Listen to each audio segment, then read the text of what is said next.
insiden, insya Allah nggak kenapa-napa. Rezeki aman.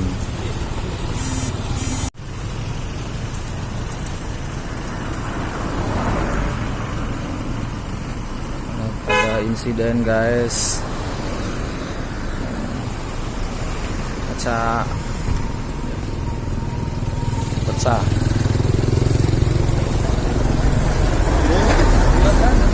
Iya, jatuh ke sini.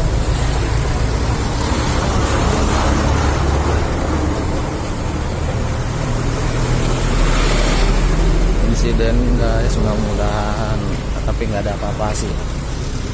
Sehat. Untung nggak ini, cuman pecah doang.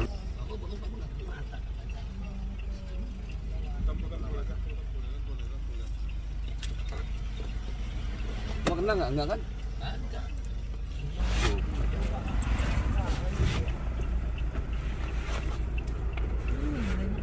Ustaz, apa Ustaz? Enggak, aman bang. Aman.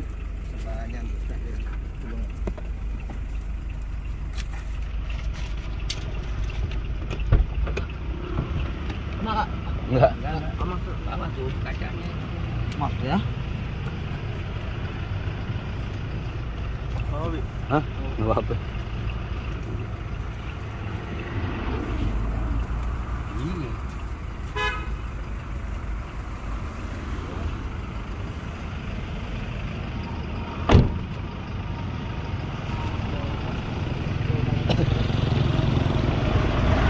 Spion kan? Iya, dari sini.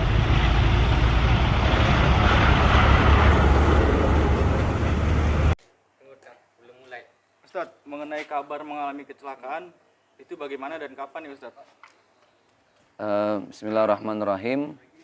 Jadi tanggal 5 Desember 2021 kebetulan saya ada amanah untuk berdakwah di Biren, Aceh, yang waktu tempuhnya itu kalau normal ya sekitar 5-6 jam. Karena kita last minute banget nyampenya, akhirnya ya harus ngejar waktu dan pakai patwal. Ya kecepatannya sih cukup menantang lah. Akhirnya ya karena memang lagi buru-buru, nggak tahu kenapa kebetulan posisi saya lagi di depan sebelah driver, lagi nengok ke kiri lah, lihat pemandangan sebelah kiri, tiba-tiba bunyi kencang juga sih, brak gitu. Tiba-tiba kaca sebelah kanan driver tuh, kaca jendela pecah, masuk ke dalam, berantakan semua. Terus sempat masuk ke sela-sela baju saya gitu, cuman untungnya karena pakai kaos dalam, ya alhamdulillah nggak ada apa-apa, cuman kena bagian tangan aja sebelah kiri. Jadi ya banyak bekas-bekas serpihan kaca gitulah. Ya itu kejadian memang kira-kira setengah jam mau sampai di lokasi acara ya. Sudah masuk ke Biren sih. Dan treknya juga memang agak kayak di puncak gitulah, banyak tikungannya dan di bukit-bukit. Tapi alhamdulillah kebetulan saya sama orang tua saya, sama mama papa saya, semua penumpang di mobil kita selamat. Cuman ya yang sempat shock itu ya drivernya. Karena kenceng banget bunyinya dan sempat kena badan dia juga gitu. Kenapa sih Ustaz perkiraan bisa terjadi kecelakaan tersebut? Ya karena kita lagi dikawal ya, namanya dikawal itu kan harusnya para pengendara mobil lainnya ngerti ya, lagi ada sesuatu yang urgent gitu. Karena memang jamaah udah nunggu, terus waktunya juga agak mepet. Ketika kita sengaja memang dikawal supaya lebih aman, tertib. Jadi nggak, kalaupun speednya agak cepet, tapi kan tetap ada dari pihak kepolisian yang ngawal kita. Mungkin yang dari arah sebaliknya nih nggak terlalu ngerti gitu ya, disangkain mungkin 1-2 mobil, karena kita kemarin ada 4 mobil, tiba-tiba dia udah minggir kiri, masuk kanan lagi, udah menghantam spion, akhirnya pecah masuk ke dalam.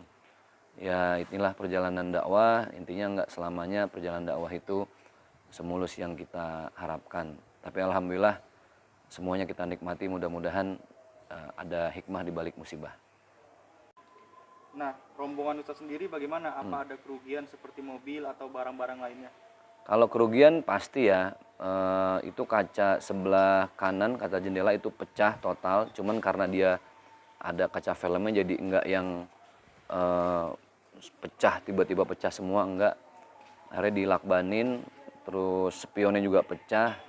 Ya kalau kerugian pasti ada, tapi alhamdulillah itu enggak jadi masalah. Yang penting dakwahnya lancar.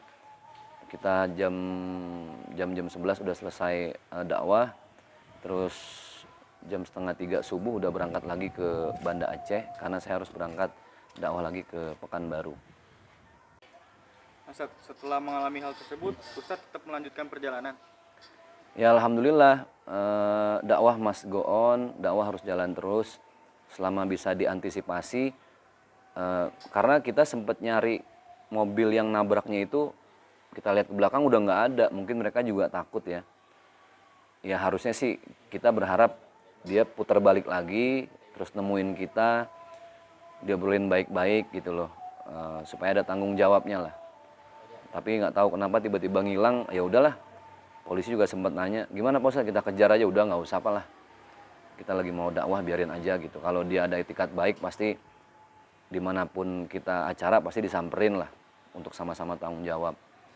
Tapi sepertinya memang nggak ada tanggung jawab, terus kabur gitu aja. Akhirnya saya langsung naik mobil polisi di Patwal. Karena mobil itu belum bisa jalan, harus dilakbanin dulu kaca jendelanya sebelah driver. Saya di mobil Patwal bareng sama polisi karena ngejar waktu. Alhamdulillah nggak sampai setengah jam udah tiba. Langsung kita ke lokasi acara. Terus Ustadz, apa yang dialami Ustadz sendiri? Kabarnya kena pecahan kaca, sempat dibawa ke RS nggak? Wah, nggak sampai ke rumah sakit, enggak. Sebenarnya kejadian yang ya alhamdulillah, maksudnya nauzubillah ya, kejadian seminim mungkin. Kalau bisa Allah jaga kita, Allah lindungi kita, jangan sampai ada bahaya yang gimana-gimana mencelakakan diri sendiri, enggak. Ya ini karena kaget, kebetulan saya lagi bawa orang tua saya di belakang, papa mama saya, mereka juga sempat shock. Karena kondisinya memang orang tua saya kan udah lama nggak diajak dakwah jauh-jauh ya. Ini sampai 4-5 jam, mereka udah sempat mual-mual juga, sempat istirahat sebentar di musola, sekalian ke toilet. Terus berangkat lagi baru kejadian, ya sempat shock sih, kaget. Tapi ya alhamdulillah lah, yang penting semua selamat, nggak sampai ke rumah sakit kok. Bahkan saya pertama kali yang saya lihat kondisi drivernya juga khawatir kan, namanya dia deket kaca yang pecah itu pas samping dia kaca jendela. Tapi saya tanya nggak apa-apa gitu. Ke saya pun kaca yang berantakan itu masuk ke sela-sela baju juga. Artinya memang hal yang nggak gimana-gimana. Saya ngabarin istri saya, mungkin istri saya posting di Instastory gitu. Jadi akhirnya banyak yang pengen tahu informasi sebenarnya kayak apa. Nah, terakhir Ustadz, apa hikmah yang bisa diambil dari kejadian tersebut Ustadz? Di balik setiap musibah pasti ada hikmah. Di balik setiap ujian pasti ada pelajaran yang bisa kita petik. Ya namanya berdakwah keluar kota itu kan kita nggak pernah tahu ya, bisa kapanpun, dimanapun, di atas kendaraan apapun, pasti ada aja musibah. Kalau nggak kita yang nabrak ya kita ditabrak. Ya intinya tetap untuk jaga keselamatan, saya pakai safety belt, kendaraan juga tetap saya wanti-wanti ke driver supaya kalaupun dikawal ya tetap harus siap siaga kalau ada apa-apa gitu. Karena namanya dikawal kan kita nggak pernah tahu. Tapi ya al-insanu bitadbir, wallahu bitakdir. Kita hanya bisa berusaha, Allah yang menentukan. Yang namanya musibah itu kita nggak pernah tahu ada di mana-mana, tapi memang dari awal berdakwah ke luar kota, ke pelosok-pelosok, saya sudah menyadarkan diri saya sendiri bahwa resikonya juga cukup tinggi. Tapi ya itulah bagian dari dakwah, dan saya ngebayangin dakwahnya Rasulullah, dakwahnya para Sunan Wali Songo, ya kita belum seberapa lah. Intinya memang inilah perjalanan dakwah yang penuh dengan lika-liku. Hikmahnya dakwah must go on. Apapun yang terjadi, dakwah harus terus disampaikan. Balighu anni walau ayah.